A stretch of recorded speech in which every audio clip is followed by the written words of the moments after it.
programa Mundo Passaporte começa hoje uma série de matérias nas praças de São Luís. Eu vou começar pela Praça Gonçalves Dias, trazendo um pouco da história, das curiosidades e das lendas que rondam aqui a região. Eu vou começar a matéria chamando a nossa repórter Joana, que vai trazer algumas curiosidades para você. E olha só, gente, com quem eu estou, com o Norberto, ele que vai nos contar um pouquinho sobre a Praça Gonçalves Dias. E olha só, naquela época, eu quando criança, gente, eu morei por aqui e eu vivia aqui brincando. Hoje é mais difícil, né, se ver isso, namorar, pós a aula.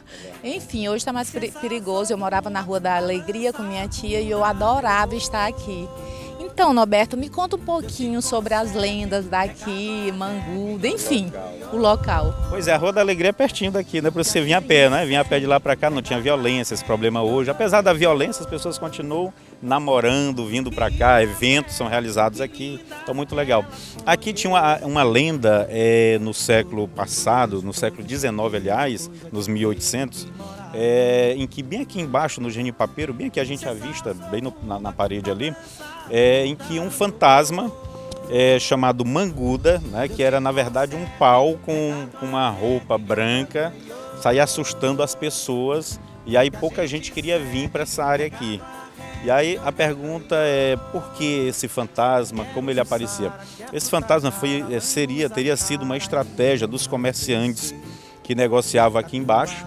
E eles, para espantar as pessoas, para não verem o contrabando, na verdade não negociavam, eles recebiam o contrabando aqui no Porto Genipapeiro, que é bem aqui próximo da gente.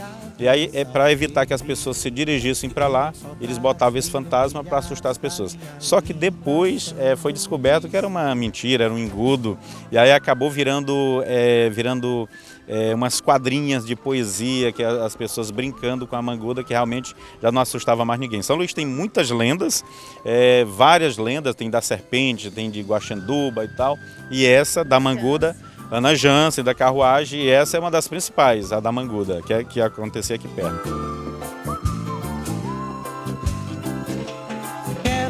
Roberto, fala um pouco, primeiramente, da praça. Por que ela foi construída aqui nesse local? Existe alguma simbologia? Conta um pouco para o nosso público do Mundo Passaporte. Ok, Davi.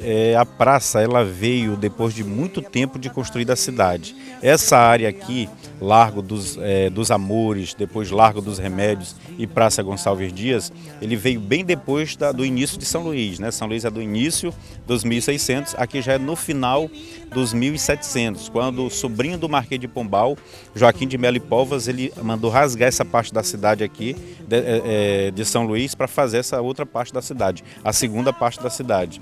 Então ele veio a partir do final dos 1700, Joaquim de Melo e Povas, e aqui foi feita a igreja. A igreja dos Remédios foi feita pelos comerciantes que negociavam aqui nessa região.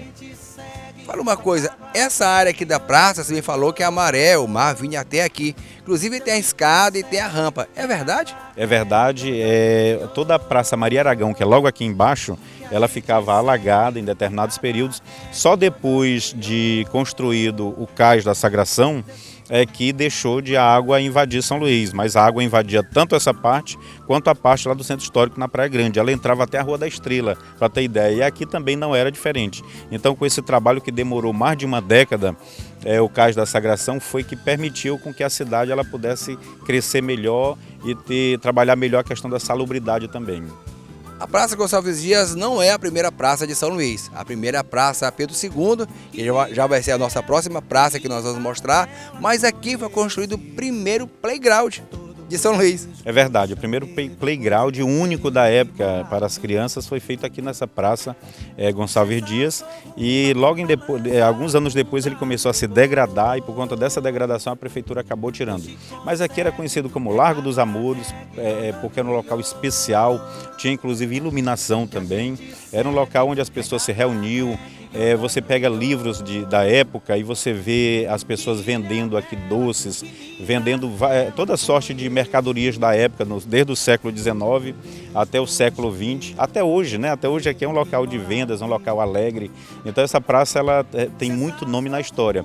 E ela recebeu o nome de Gonçalves Dias logo depois da morte do nosso maior poeta, né? Que nasceu ali próximo de Caxias, Aldeias Altas, ali vizinho e tal, existe até hoje. Porque Caxias fala que nasceu lá, né? Nasceu lá, mas só que um pertencia ao outro, entendeu?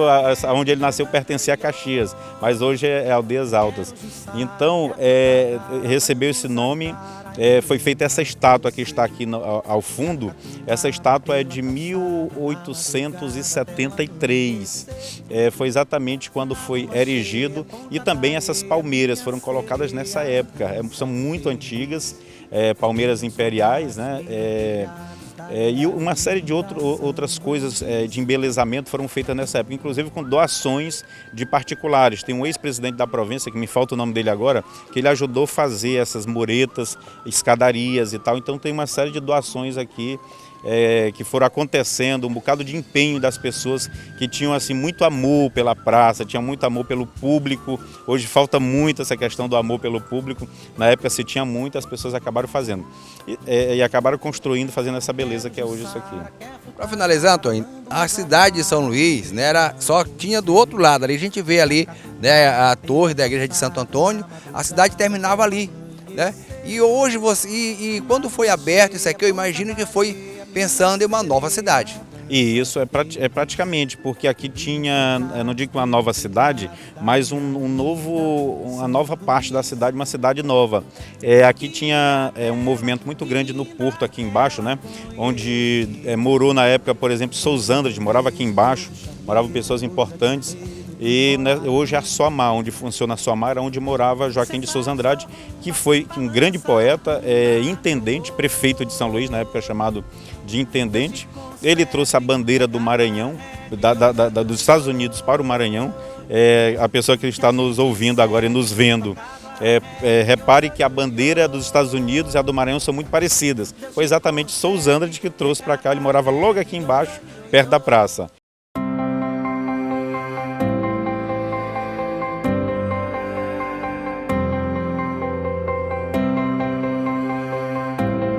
Antônio Norberto, na época nós sabíamos que existia muita gente importante da época, né, que morava nessas redondezas, nos casarões. Conta um pouquinho pra gente sobre elas. Pois é, aqui nessa parte da cidade tinha muita gente importante também, né, na outra parte mais antiga, histórica, mais antiga, tinha muita gente, mas a gente observa até hoje, por exemplo, o sobrado aqui onde funcionava a reitoria da UFMA, que é bem aqui, hoje é o Palácio Cristo Rei, bem aqui próximo, que funcionava a reitoria da UFMA, e hoje é um museu, é um espaço belíssimo de eventos, inclusive. Era uma casa, não saberia dizer qual a família, eu sei, mas não me lembro a família que habitou ali.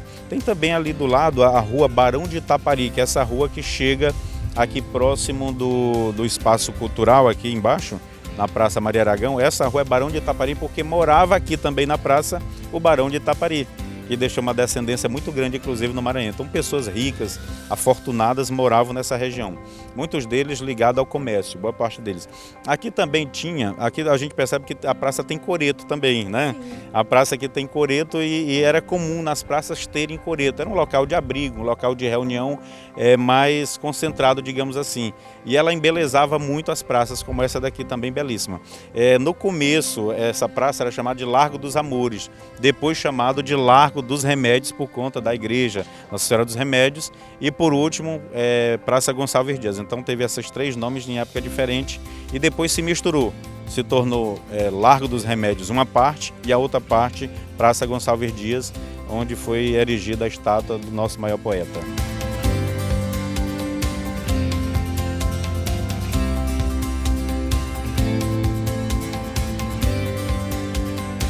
Roberto, o poeta Gonçalves Dias, ele faleceu aqui, o corpo dele nunca foi encontrado. Fala um pouco a respeito disso. Ele nunca foi encontrado. Ele faleceu no dia 3 de novembro de 1864.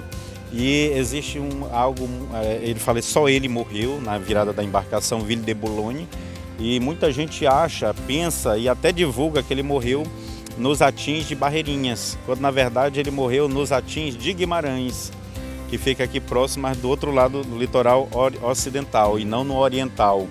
Ele já vinha muito doente, ele saiu de Portugal, pegou esse navio francês e na hora estava o mar muito revolto e o barco acabou virando na chegada aqui de Guimarães.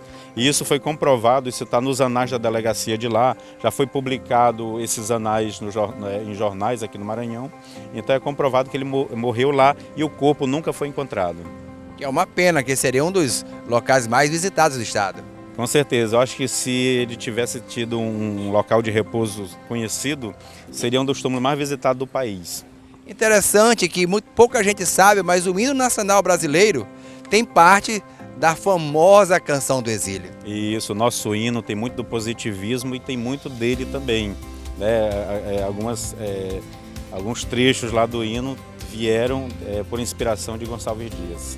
Diga-se de passagem, uma curiosidade igual de hino nacional, ordem e progresso, também da nossa bandeira nacional, é uma frase de um maranhense. De um maranhense, na verdade os maranhenses colaboravam diretamente para a cultura do país, faziam a cultura do país. Eu ouvi uma palestra recente dizendo que se tirasse os maranhenses do século XIX para a virada do século XX da literatura do Brasil, ficaria só a metade da literatura brasileira. O Maranhão era realmente o lugar, São Luís era realmente a Atenas brasileira, era o lugar.